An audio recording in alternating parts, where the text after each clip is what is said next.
Hello dear students, प्यारे साथियों, सभी को मेरा नमस्कार। मैं सभी का आर्य क्लास यूट्यूब चैनल के अंतर्गत बहुत बहुत स्वागत, वेलकम और जो है अभिनंदन करता हूँ।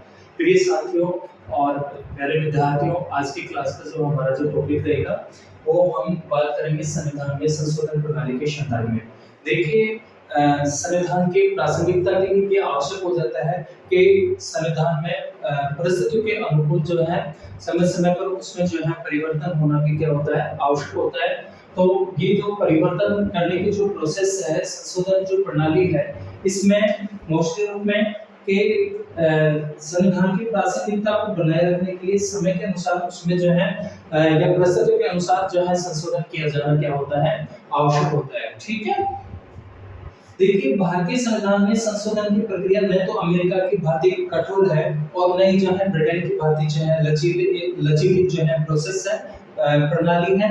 जबकि भारतीय संविधान में कठोरता और लचीलेपन दोनों का क्या पाया जाता है, समन्वय पाया जाता है। जब हम भारतीय संविधान के इंडियन जो हमारा जो कॉन्स्टिट्यूशन है उसके विशेषताओं की बात करते हैं, तो उसके एक प्रमुख विशेषताओं में जो बात आती है कि भारतीय संविधान में कठोरता और लचीलेपन का क्या पाया जाता है, समन्वय पाया जाता है। ठीक है।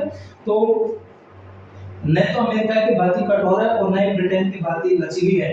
वस्तुतः हमारे संविधान संशोधन प्रक्रिया में कठोरता और लचीलेपन का समन्वय है और संविधान के भाग जो है 20 के अनुच्छेद 368 में, ध्यान रखना, भाग जो है 20 संशोधन जो प्रणाली है ये संविधान के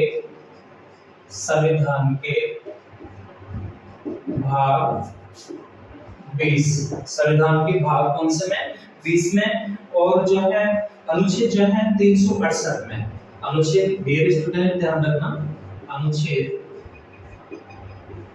368 में संशोधन प्रणाली का क्या किया गया है, उल्लेख किया गया है। और इसमें जो है 368 में संसद ने संविधान जो है एवं उसकी व्यवस्था में संशोधन की शक्ति जो है प्रदान करता है। जो संविधान में संशोधन की जो शक्ति है जो प्रदान की गई है, किसको प्रदान की गई है, संसद को। ठीक है ना, इसको प्रदान की गई है, संसद को प्रदान की गई है। और जो है यह उल्लेखित है कि संसद अपनी संवैधानिक शक्ति का प्रयोग करते हुए इस संविधान के किसी उपबंध का परिवर्तन या निरसन के रूप में संशोधन कर सकती है। देखिए, एक बात आया था केशवानंद भारती बात, ध्यान रखना, बात की बात करें केशवानंद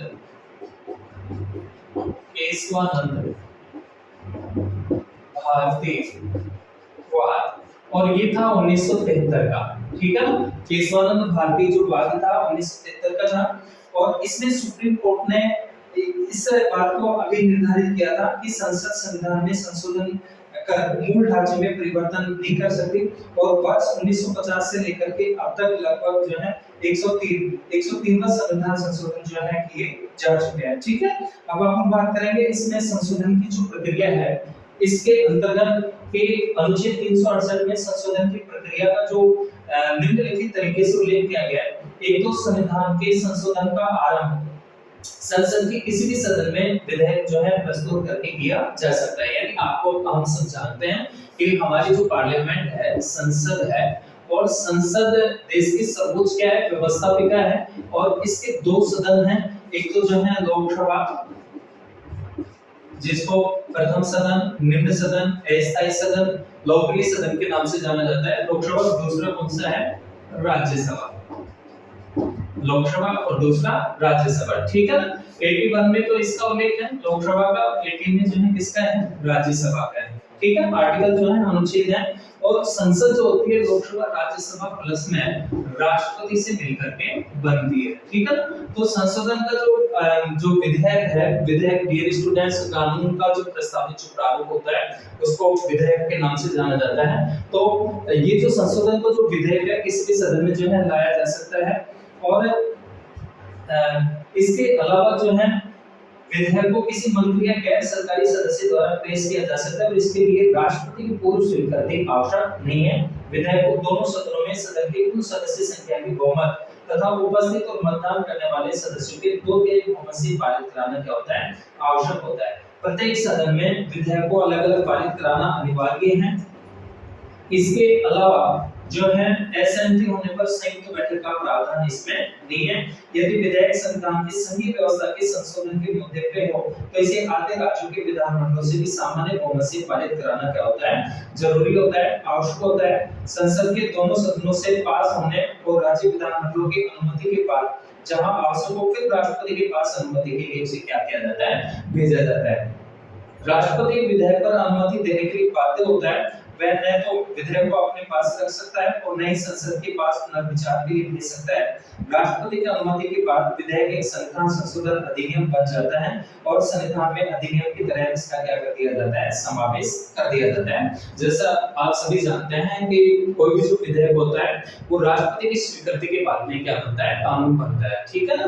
तो इस तरह से जो है विधेयक को पेश किया जाता है और उसके बाद में संसद के साधारण बहुमत द्वारा जो संशोधन है उसकी अपन बात करेंगे कि साधारण बहुमत के द्वारा कौन-कौन से जो है संशोधन किए जाते हैं। तो साधारण बहुमत के द्वारा जो संशोधन है इस संसद के दोनों सदनों द्वारा साधारण बहुमत से संविधान के अनेक उपबंध संशोधित किए जा सकते हैं और ये व्यवस्था अनुच्छेद 368 की सीमा से बाहर है। जैसे अनुच्छेद 2 और 3 में जिनमें नए राज्यों को शामिल करने, राज्यों के नाम, सीमा, क्षेत्र में परिवर्तन, नए राज्य का निर्माण करने की शक्ति जो है किसको दी गई है, ये संसद को दी गई है। किसको दी गई है, संसद को दी गई है। इसके अलावा अनुच्छेद 73 कि सेक्शन 2 जो कि संसद की किसी अन्य व्यवस्था के होने तक राज्य में कुछ सुनिश्चित शक्तियां निहित करता है और अनुच्छेद 103 में जिसमें संसद की नई व्यवस्था के होने तक संसदीय बनपूर्ति का क्या किया गया है, प्रावधान किया गया है। इसके अलावा अनुच्छेद 75, 97, 125, 148, 165, 5 और 22 के सेक्शन 1 जो कि द्वितीय अनुसूची में परिवर्तन की क्या देते हैं, अनुमति देते हैं। इसके अलावा संसद की भाषा के बारे में बंद करना, इसके अलावा निर्वाचन क्षेत्रों का पुनर्निर्धारण, नागरिकता की प्राप्ति और समाप्ति, उच्चतम न्यायालय के राज्य क्षेत्र न्याय क्षेत्र को अधिक महत्व प्रदान करना और केंद्र शासित प्रदेश, इनमें जो संशोधन है वो साधारण बहुमत द्वारा किए जा सकते हैं। और विशेष बहुमत की बात करें तो देखिए इस संविधान के अधिकतर उपबंधों का संशोधन संसद के विशेष बहुमत के द्वारा किया जाता है, अर्थात प्रत्येक सदन के कुल सदस्यों का बहुमत और प्रत्येक सदन के उपस्थित और मतदान करने वाले सदस्यों का 2/3 बहुमत विशेष बहुमत की आवश्यकता विधेयक के तीसरे पठन चरण पर केवल मतदान के लिए आवश्यक होती है। और इस तरह से संशोधन व्यवस्था में जो शामिल है मूलाधिकार, राज्य की नीति निर्देशक तत्व, वे सभी उपबंध जो प्रथम और तृतीय श्रेणी से जो है संबंध नहीं है, ठीक है। तो डियर स्टूडेंट्स ये विशेष बहुमत के इसमें जो है आवश्यकता होती है। नेक्स्ट क्लास में अपन और महत्वपूर्ण बातों पे चर्चा करेंगे। तब तक सभी विद्यार्थियों और साथियों का बहुत बहुत धन्यवाद।